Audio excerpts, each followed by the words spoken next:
Hi అండి అందరికీ. ఈరోజు బచ్చల కూర పచ్చడి చేస్తున్నాను. బచ్చల కూర తొక్కు. ఇది మా ఇంట్లోదే బచ్చల కూర.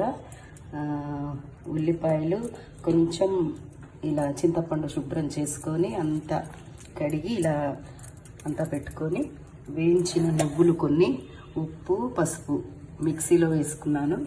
ఇక్కడ 4 ఎండుమిర్చి, 4 పచ్చిమిర్చి, మన కారం తగ్గట్టు వేసుకోండి. నేనైతే కొంచెం ఎక్కువనే వేస్తాను, మా ఇంట్లో ఎక్కువనే తింటారు.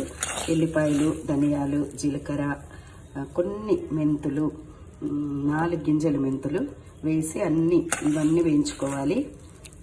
తర్వాత మిక్సీలో వేయించిన నువ్వులు, ఉప్పు, పసుపు, బచ్చల కూర, కొంచెం చింతపండు, ఉల్లిపాయలు ఇవి వేగిన తర్వాత తీసి మళ్ళీ ఈ బచ్చల కూర వేసుకోవాలి.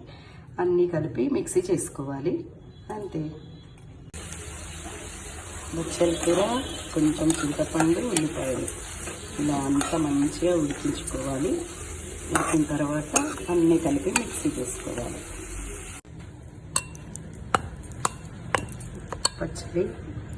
బచ్చల కూర పచ్చడి రెడీ అయింది.